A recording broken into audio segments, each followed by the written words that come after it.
एक फौजी की तरह तैयार होकर अपने काम पर निकलने की तैयारी कर रहे ये हैं राजस्थान के जोधपुर में बीएलओ यशवर्धन चौहान।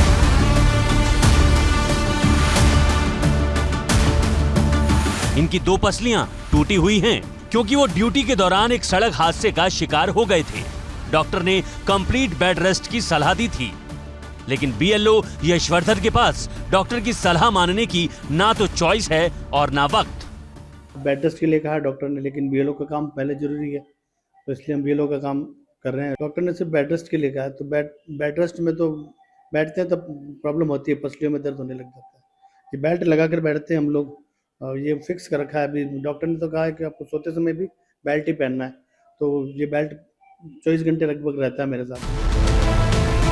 तो अब चुनाव आयोग को बताना चाहिए कि जिस इंसान की पसलियां टूटी हुई हों, उस इंसान से 12-12 घंटे काम करवाना कहां की इंसानियत है। क्या कोई इंसान बिना दबाव के इतने दर्द में काम करना पसंद करेगा?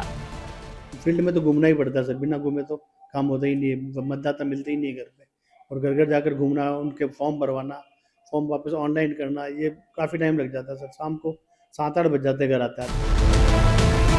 बीएलओ यशवर्धन चौहान तो अपनी टूटी हुई पसलियों के साथ भी काम का प्रेशर झेल गए, लेकिन गुजरात के मेहसाणा जिले में बीएलओ का काम कर रहे सरकारी टीचर दिनेश रावल ये प्रेशर नहीं झेल पाए।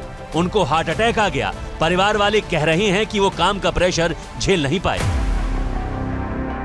बंगाल के मुर्शिदाबाद में भी बीएलओ जाकिर हुसैन ड्यूटी करते करते दुनिया से चले गए। परिवार का आरोप है कि गुरुवार शाम को जाकिर हुसैन जब फॉर्म अपलोड कर रहे थे तो उनकी तबीयत बिगड़ी और अस्पताल पहुंचने से पहले ही उनकी मौत हो गई। यूपी के देवरिया जिले में बीएलओ रंजू दुबे की भी मंगलवार रात को ऐसी तबीयत बिगड़ी कि फिर वो बिस्तर से उठ नहीं पाई। उनके पति जो आरोप लगा रहे हैं वो चुनाव आयोग के दावों पर सवाल उठा रहे हैं। मीटिंग में ये हुआ कि सभी बीएलओ को 50 फार्म ऑनलाइन करना है, और वो भी 10 बजे तक। जो भी 10 बजे तक नहीं कर पाएंगे उनको तहसील में बुलाया जाएगा और तहसील में कराया जाएगा।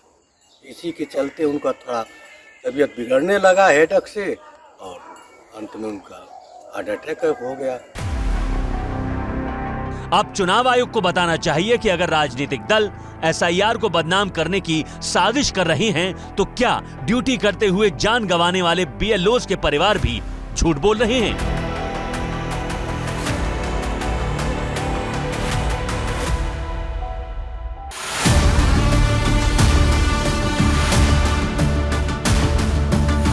एक फौजी की तरह तैयार होकर अपने काम पर निकलने की तैयारी कर रहे ये हैं राजस्थान के जोधपुर में BLO Yashvardhan Chauhan.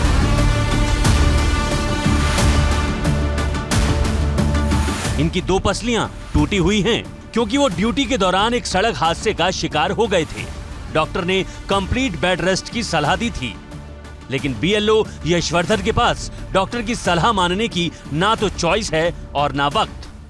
Bed rest के लिए कहा डॉक्टर ने, लेकिन बीएलओ का काम पहले जरूरी है, तो इसलिए हम बीएलओ का काम कर रहे हैं। डॉक्टर ने सिर्फ बेड रेस्ट के लिए कहा है, तो बेड रेस्ट में तो बैठते हैं तब प्रॉब्लम होती है, पसलियों में दर्द होने लग जाता है। ये बेल्ट लगा कर बैठते हैं हम लोग, ये फिक्स कर रखा है। अभी डॉक्टर ने तो कहा है कि आपको सोते समय भी बेल्ट ही पहनना है, तो ये बेल्ट 24 घंटे लगभग रहता है मेरे साथ। तो अब चुनाव आयोग को बताना चाहिए कि जिस इंसान की पसलियां टूटी हुई हों, उस इंसान से 12-12 घंटे काम करवाना कहां की इंसानियत है। क्या कोई इंसान बिना दबाव के इतने दर्द में काम करना पसंद करेगा?